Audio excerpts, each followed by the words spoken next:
खेतों को अपने पीछे झाड़ू बांध के और हाथ में घंटी लेके बजाते हुए चलना पड़ता था कि मैं शूद्र हूं, मैं आ रहा हूं, मैं अछूत हूं, रास्ते से हट जाओ, कोई अपवित्र ना हो जाए। मनीष शुक्ला और उनकी पार्टी इस देश को दोबारा उस हालात में ले जाना चाहते हैं कि इस देश में हर व्यक्ति की पहचान हिंदू मुसलमान से हो। आप मानक जी, आप ईमानदारी से दिल पे हाथ रख के बताइए, क्या किसी अमर सिंह से ज्यादा पवित्र आरिफ नहीं हो सकता है? क्या उनकी पार्टी की विचारधारा पे चला जाए तो इस देश का ताना बाना खत्म हो जाएगा। इस देश में केवल हिंदू मैंने समझे हैं। एक तो वो ये कहना चाहते हैं कि व्यक्ति की स्वच्छता, पवित्रता और शुचिता उसके नाम से पता चलती है।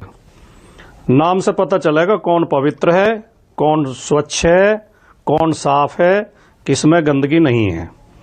यानी कि अगर किसी का नाम सत्यप्रकाश है तो गारंटी है कि वो झूठ नहीं बोलेगा।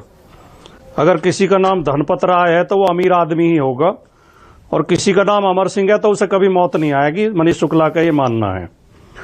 दूसरे उनका मानना है कि चाहे हमारे सहयोगी कुछ भी कहते रहें, कुछ कहें, विरोध करें, हम तो अपने एजेंडा पे आगे बढ़ेंगे। उन्होंने ये भी इशारा कर दिया जब आपने कहा कि जेडीयू विरोध कर रहा है, आरएलडी विरोध कर रही है, एलजेपी विरोध कर रही है। वो कह रहे हैं वो कुछ भी कहते रहें, उनकी विचारधारा है अपनी, हमारी अलग विचारधारा है। तीसरे उन्होंने ये संकेत, तो ये केवल कांवड़ मार्ग में प्रयोग किया गया है, कल को ये पूरे प्रदेश में, पूरे भारत में प्रयोग किया जाएगा। और इसकी अगली कड़ी मैं समझता हूं, मैं कल्पना कर सकता हूं कि वही होगी जो 1947 में देश को आजाद होते समय स्थितियां थी कि रेल और बसों में पानी बेचने वाले आवाज लगाते थे, हिंदू पानी, हिंदू पानी। और हिंदू पानी का मतलब मुसलमान से अलग नहीं होता था। हिंदू पानी का मतलब होता था उच्च जाति के व्यक्तियों के लिए पानी, तथाकथित सवर्ण जो अपना आपको कहते हैं उनके लिए पानी। ये आपको इतिहास की किताबों में मिल जाएगा।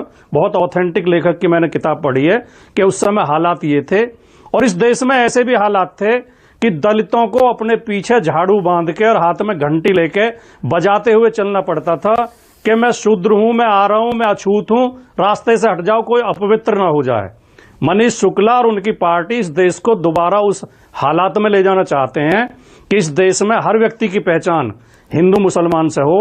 आप मानक जी, आप ईमानदारी से दिल पे हाथ रख के बताइए, क्या किसी अमर सिंह से ज्यादा पवित्र आरिफ नहीं हो सकता है? क्या सारे आरिफ और मोहम्मद और सलमान और सुल्तान जैसे नाम वाले सब अपवित्र होते हैं, सब पापी होते हैं, और सारे अमर सिंह और सत्यप्रकाश नाम वाले सब बहुत महात्मा होते हैं? अगर मनीष शुक्ला और उनकी पार्टी की विचारधारा पे चला जाए तो इस देश का ताना बाना खत्म हो जाएगा। इस देश वो वेजिटेरियन और नॉन वेजिटेरियन खाने के, आप मांसाहारी और शाकाहारी आरोप लगा रहे हैं। पक्का जाति का जो कांवड़िए होते हैं वो हर जाति के होते हैं भाटी साहब। जिस तरह आपने बताया ना, हिंदू भी मांस खाता है, मांसाहारी होता है, कांवड़िए भी सारी जाति के होते हैं। मानक जी, मैं एक बात कहना चाहता था, लेकिन उससे पहले आपके इस बात का जवाब दे दूं।